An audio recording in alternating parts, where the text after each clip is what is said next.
이 시간에는 요한계시록 20장 1절부터 12절 말씀까지 읽었습니다. 오늘은 요한계시록 44번째 시간으로 부제목은 천년왕국입니다. 천년왕국. 우리는 지난 시간에 천사가 무저갱의 열쇠와 큰 쇠사슬을 손에 가지고 하늘로부터 내려와서 옛뱀이요 마귀요 사탄인 용을 잡았다고 했습니다. 그것도 그냥 잡은 것이 아니라 결박해서 1000년 동안 밑이 없는 구덩이인 무저갱에다가 던져놓고 잠그고 임봉했다 그랬습니다. 여러분, 여기 나오는 이 동사들 잘 보세요. 잡아서, 결박하고, 던져놓고, 잠그고, 임봉을 했다. 이게 뭘 설명을 하겠습니까? 실제로 마귀를 붙잡아다가 그 밑바닥이 없는 동굴에다가 잡아 가두고 막 뭐 그런 걸까요? 그게 아니에요. 이거는 악한 사탄 마귀라고 하는 존재가 하나님에 의해서 완전하게 통제된다는 사실을 설명하는 겁니다. 다시 한번 이 상황을 정리해 보겠습니다. 첫 번째로 하늘에서 천사가 내려옵니다. 여기서 내려온다고 표현한 것으로 봐서 이 천사는 하나님의 사역자요, 하나님의 심부름을 하는 천사다운 진짜 천사라는 걸 우리가 알 수 있어요. 그런데 이 천사의 손에 무저갱의 열쇠와 큰 쇠사슬이 들려있다 그랬어요. 이 무저갱의 열쇠와 큰 쇠사슬은요, 어떤 존재를 제압하거나 결박할 때 사용하는 거예요. 이로 보아 천사가 내려온 목적을 우리가 알 수 있는데, 왜 내려왔냐? 용을 잡기 위해서. 용을 잡기 위해서. 그런데 본문 2절에서 이 용의 정체를 설명하기를 뭐라 그랬어요? 옛뱀이라고도 하고 마귀라고도 하고 사탄이라고도 한다 그랬어요. 그렇다면 여기서 말하는, 질문 드리겠습니다. 이 용은 실체일까요? 상징적인 표현일까요? 용. 상징적인 표현입니다. 그러면 이 용의 실체가 뭐냐 이 말이에요. 용의 실체. 여기 나오죠? 옛뱀, 마귀, 사탄. 이게 실체예요. 이게 뭐냐? 이게 저와 여러분이 잘 알고 있는 사탄 마귀다 이 말입니다. 이게 요한계시록의 중요한 원리예요. 그런데 그 용을 잡아서 결박해가지고 1000년 동안 무저갱에다가 던져넣어 잠그고 그 위에 임봉을 했다. 아무도 열 수 없도록.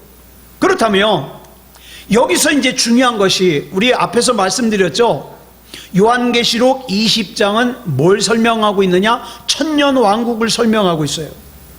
그런데 여러분, 여기 나오는 이 1000년, 이 1000년을 우리가 시간적인 개념으로 그런 1000년으로 이해할 것인가, 아니면 다르게 이해해야 될 것인가? 여러분, 이 1000년을 해석하는 방법을 두고 오랜 시간 동안 신학자들이 다양한 해석을 했어요. 여러분 아마도 한 번쯤 이런 얘기 들어보셨을 거예요. 전천년설, 후천년설, 무천년설, 뭐 이런 거 들어봤을 거예요. 어떤 게 맞을까요? 먼저 이 전천년설과 후천년설을 구분하려면 뭐가 중요하냐? 예수님이 언제 재림하시냐가 중요해요. 그러니까 예수님이 재림하시는 시기를 가지고 전천년설과 후천년설을 나눠요.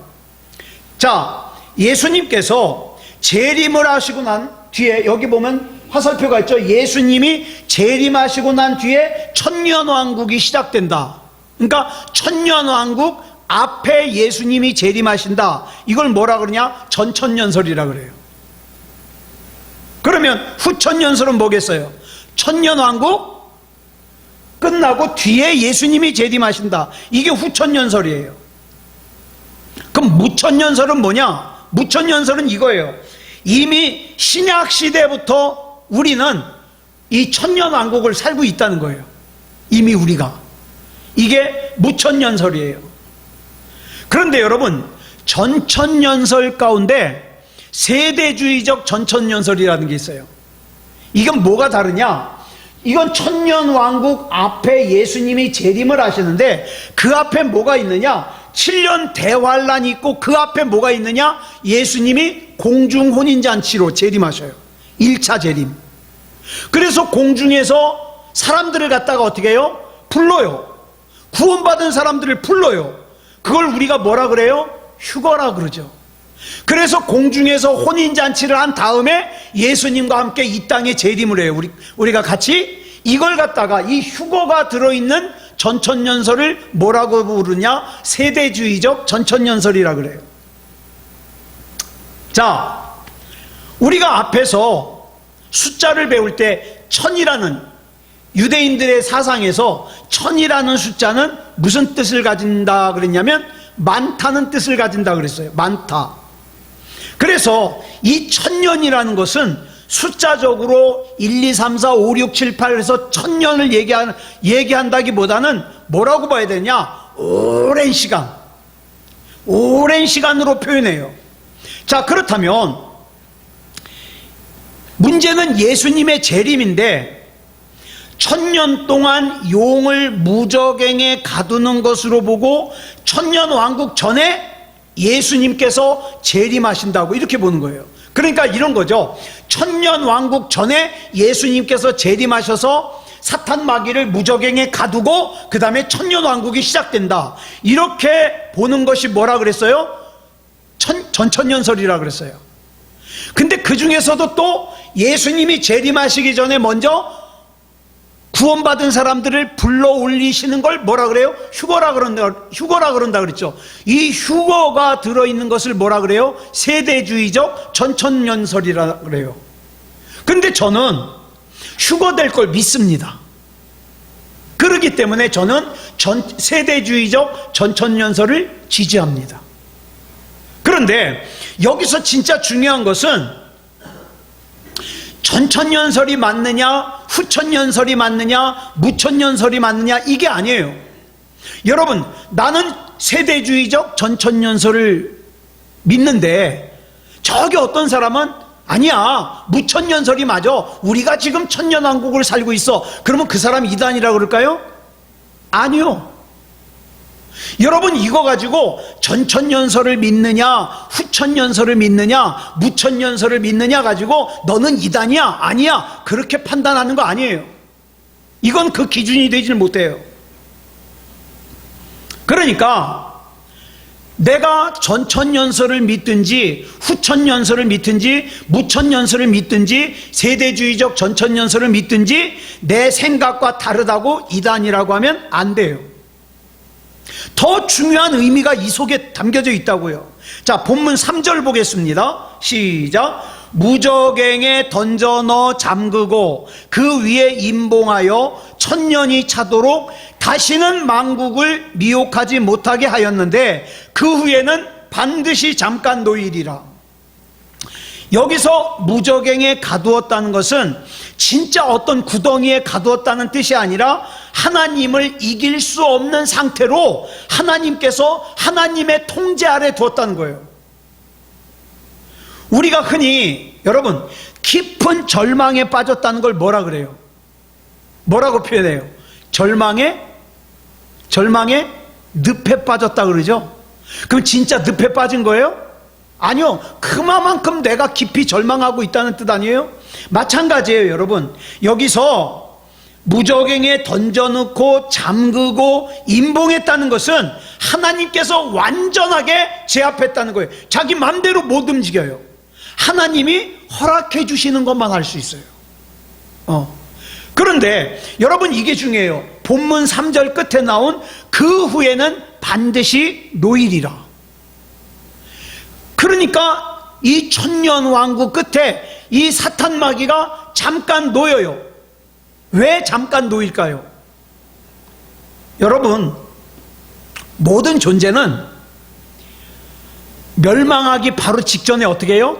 최후의 발악을 합니다. 최후의 발악. 이 마귀가 최후의 발악을 하는 거예요. 자기의 마지막이 가까웠다는 걸 알고요, 최후의 발악을 하는데 나 혼자만 지옥 갈 수 없다는 거예요. 그래서 어떻게 해요? 시덥지 않은 신앙을 가진 사람들 다 끌고 가겠다 이 말이에요.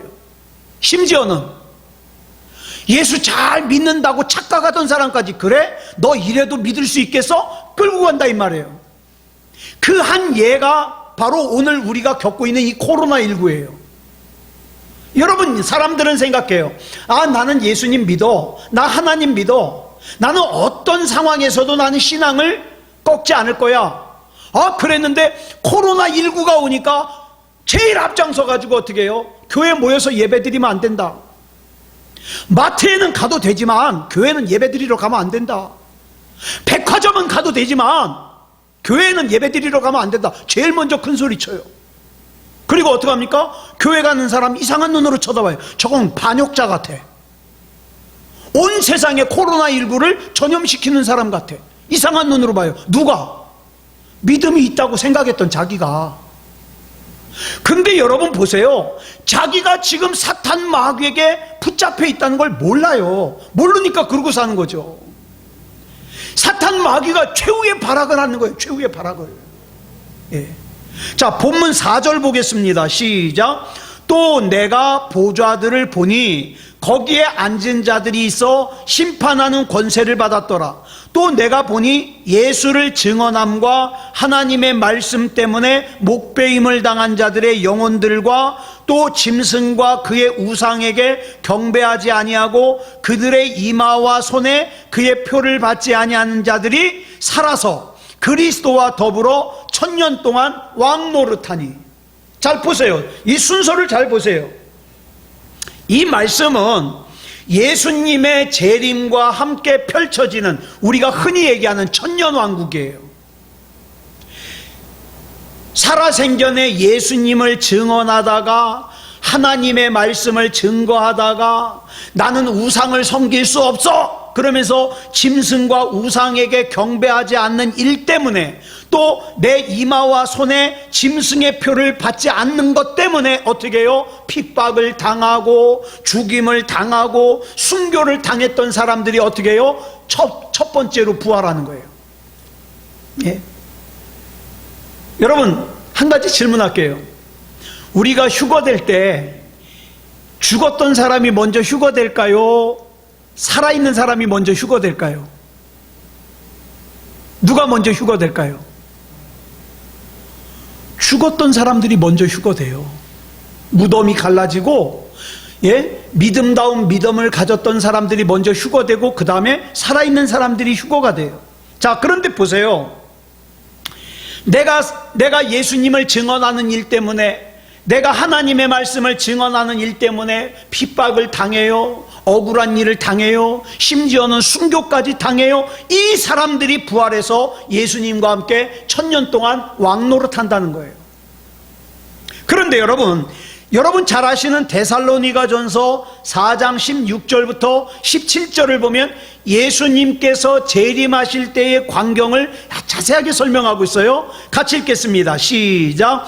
주께서 호령과 천사장의 소리와 하나님의 나팔 소리로 치니 하늘로부터 강림하시리니 그리스도 안에서 죽은 자들이 먼저 일어나고 그 후에 우리 살아남은 자들도 그들과 함께 구름 속으로 끌어올려 공중에서 주를 영접하게 하시리니 그리하여 우리가 항상 주와 함께 있으리라. 아멘.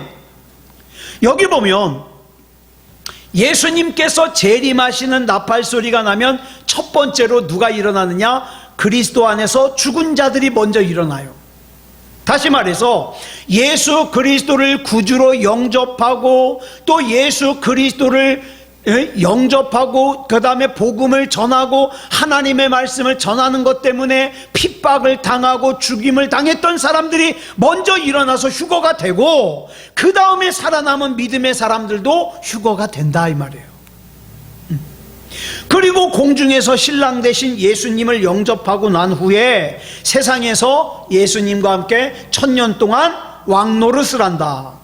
여기서 말하는 1000년은 앞에서 말씀드린 바와 같이 숫자적으로 1000년의 의미보다 어떻게 해요? 오랜 시간 동안을 얘기를 하는 거예요. 오랜 시간 동안. 자, 본문 7절로 8절 보겠습니다. 시작. 천년이 참에 사탄이 그 옥에서 놓여 나와서 땅의 사방 백성 곧 곡과 마곡을 미혹하고 모아 싸움을 붙이리니 그 수가 바다의 모래 같으리라. 여기 나오는 마곡은 지난 시간에 말씀드렸죠. 에스겔서 38장과 39장에 나오는 나라 이름인데, 이 마곡의 왕 이름이 곡이라는데, 이 곡은요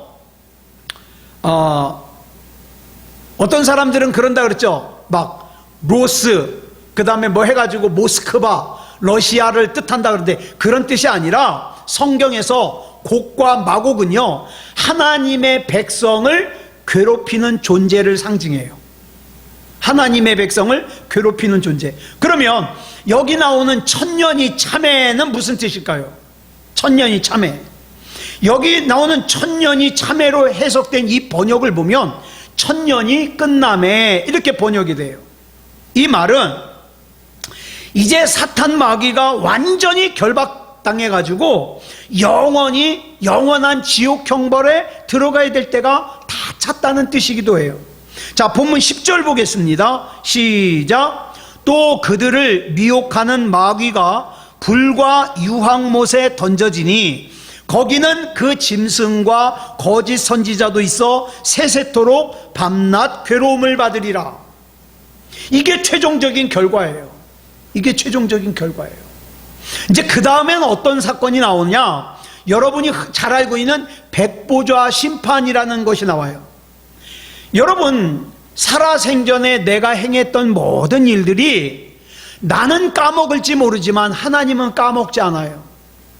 그래서 내가 행한 대로 그 행위들이 낱낱이 드러나는 곳이 어디냐? 하나님의 심판대 앞이에요. 그게 백보좌 심판이에요. 내가 눈을 긴 거, 내가 미워한 거, 내가 의심한 거, 내가 두려워한 거 다 거기서 드러나게 돼 있어요. 다. 그래가지고 이 내용으로 저 어렸을 때 부흥강사 목사님들이 와가지고 막 부흥회를 하는데 자주 들었던 얘기가 개털모자 얘기예요.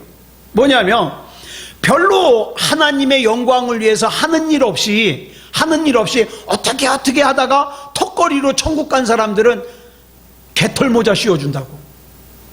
근데 신앙생활 잘한 사람들에게는 금면류관, 은면류관, 보석면류관 씌워준다고. 근데 제가 나중에 성경책을 아무리 뒤져봐도 그게 없어요. 개털모자가 안 나와. 그때서야 제가 깨달았죠. 아, 사기당했구나. 네. 그 만들어낸 얘기죠. 자, 그럼 볼까요? 본문 11절 보겠습니다. 시작. 또 내가 크고 흰 보좌와 그 위에 앉으신 이를 보니 땅과 하늘이 그 앞에서 피하여 간데없더라. 여기 보니까 또 내가 크고 흰 보좌와 라 그랬어요. 크고 흰 보좌.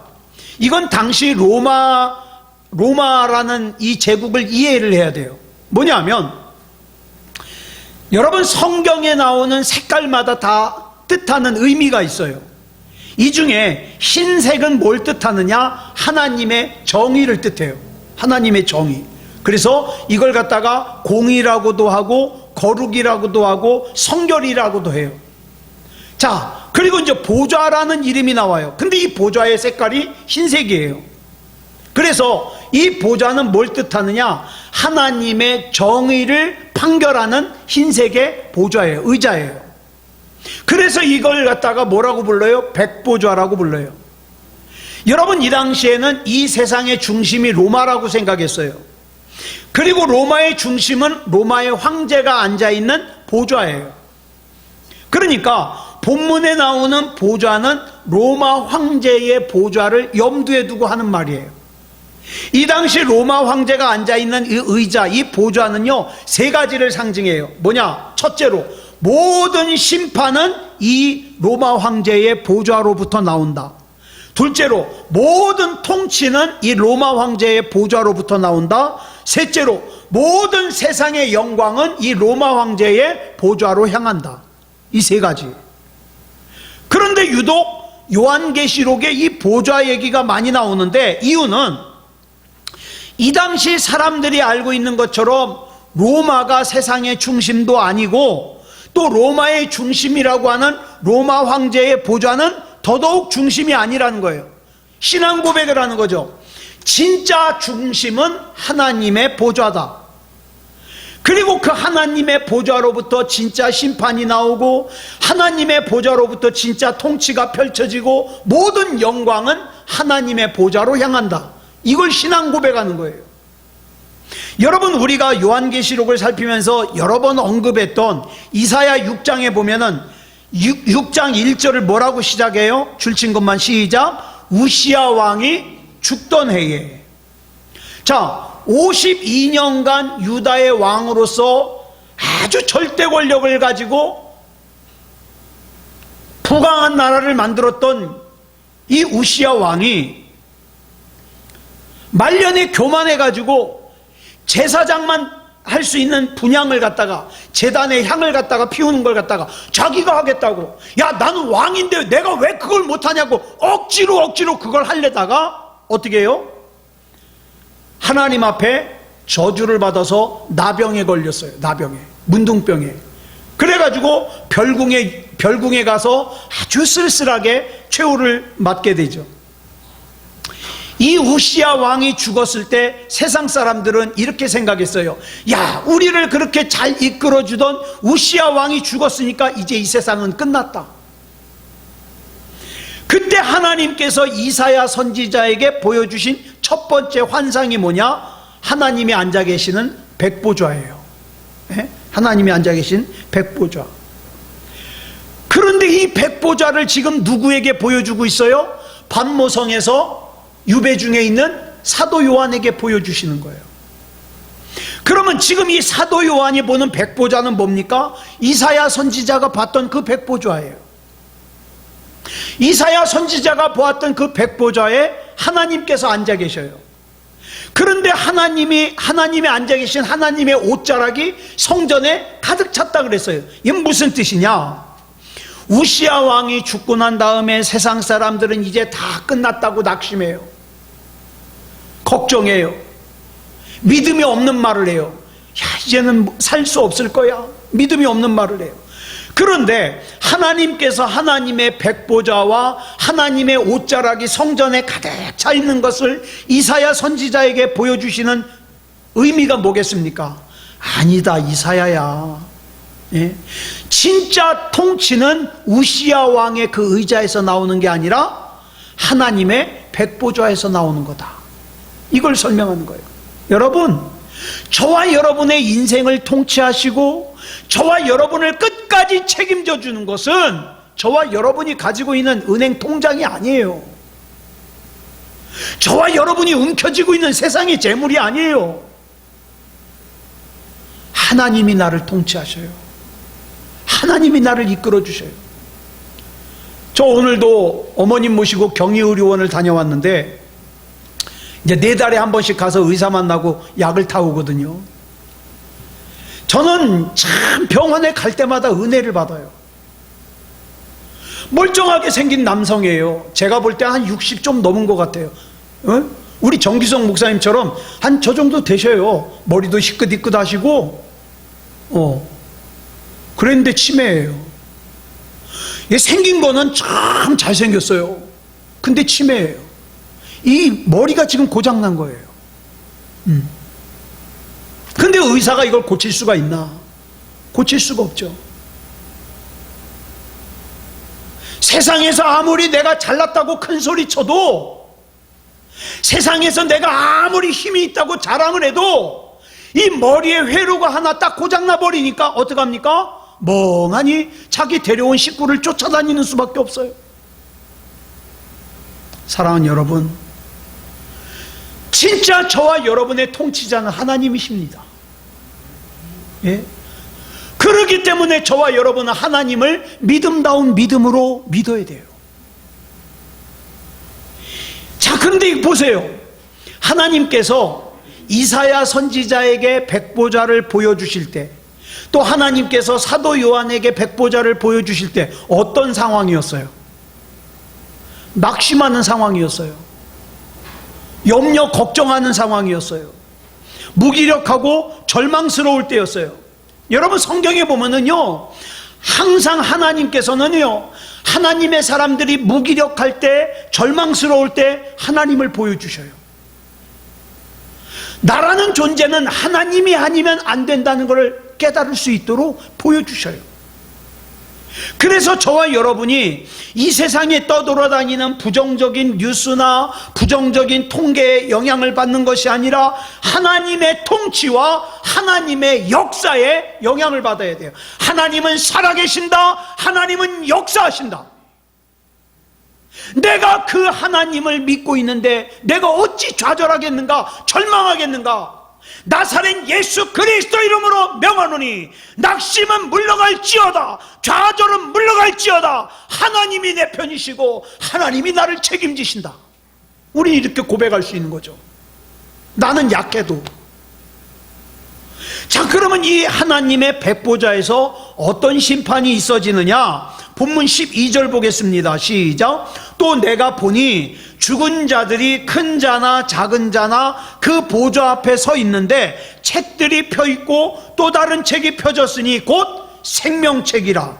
죽은 자들이 자기 행위를 따라 책들에 기록된 대로 심판을 받으니. 여기 보니까 죽은 자들이라고 하고 그 뒤에 큰 자나 작은 자나 그랬어요. 여기 큰 자는 누구고 작은 자는 누구겠어요?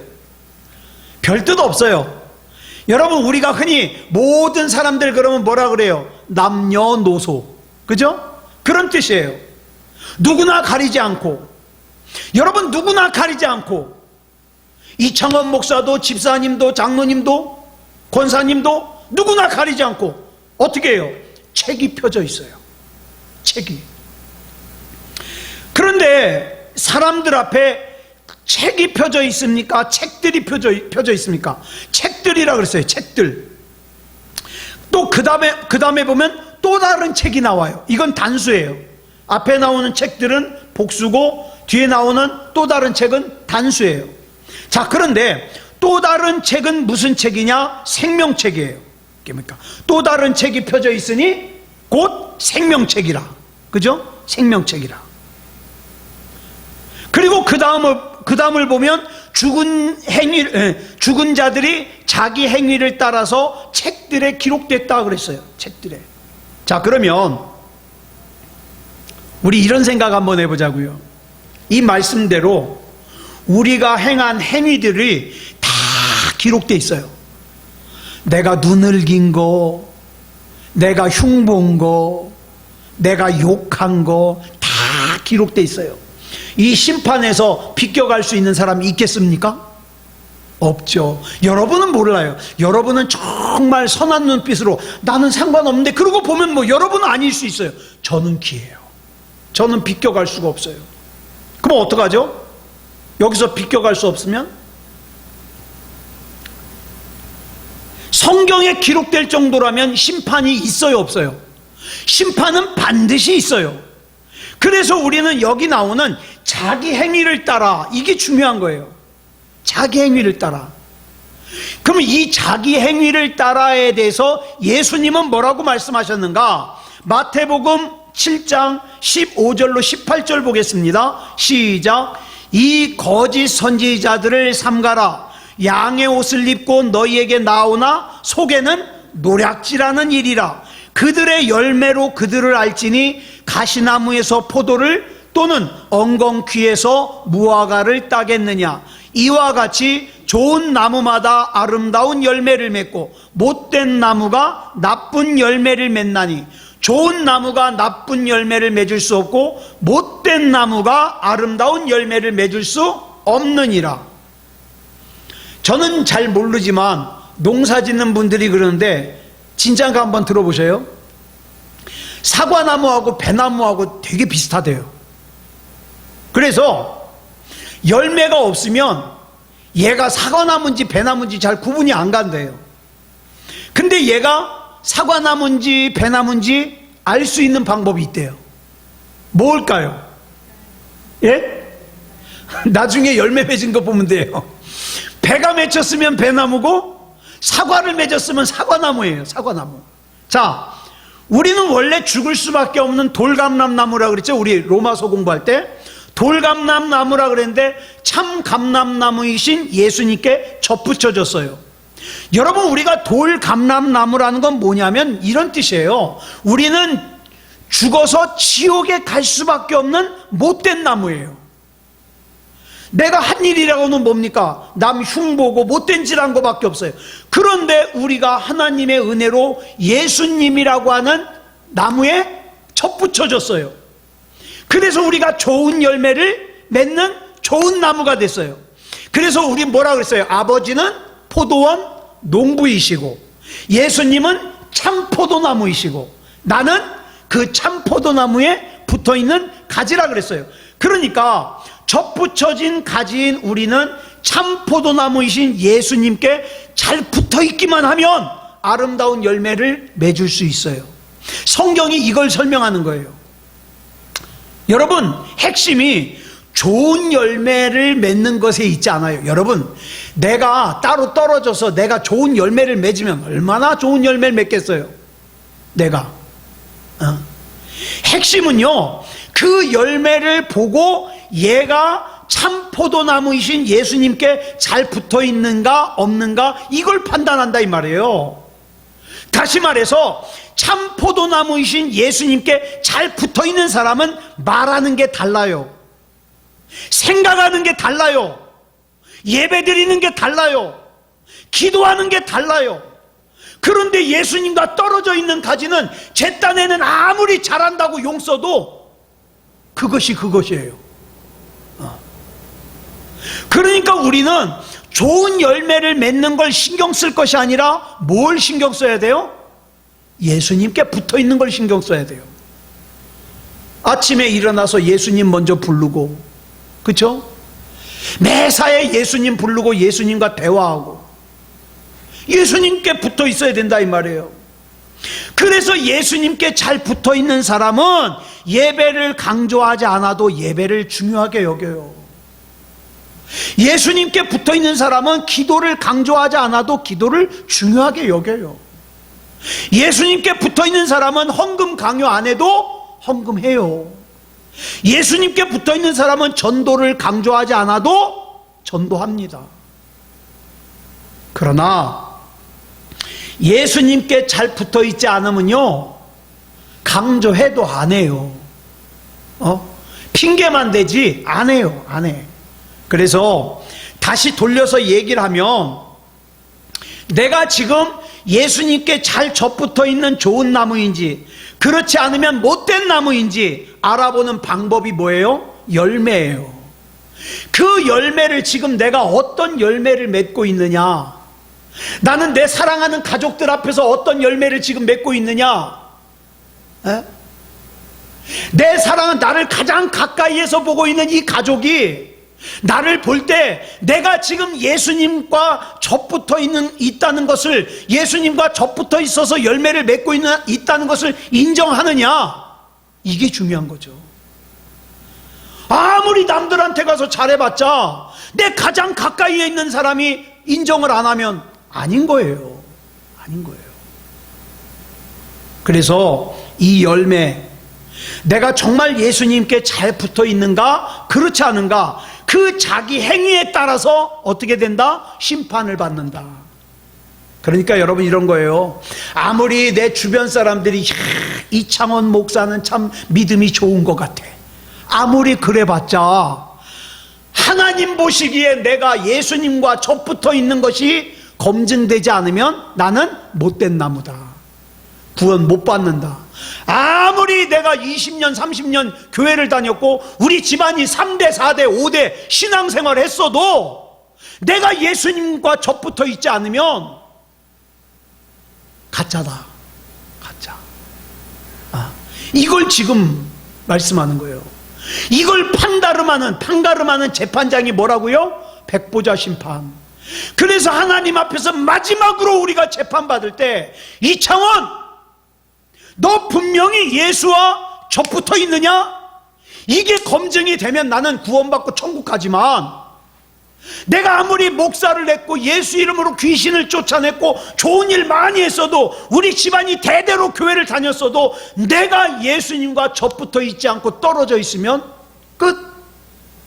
천국 갈 수가 없다. 그렇죠? 이게 그렇게 중요한 말씀이에요. 그러므로 우리 예수님과의 관계를 항상 신경 쓰시기 바랍니다. 나는 지금 예수님과 붙어 있는가? 네. 이 예수님과의 관계를 항상 신경 쓰는 그런 저와 여러분이 되기를 그리스도 예수님의 이름으로 축복합니다. 기도하겠습니다. 사랑의 아버지 하나님, 감사합니다. 하나님의 은혜 가운데 요한계시록의 말씀을 살폈습니다.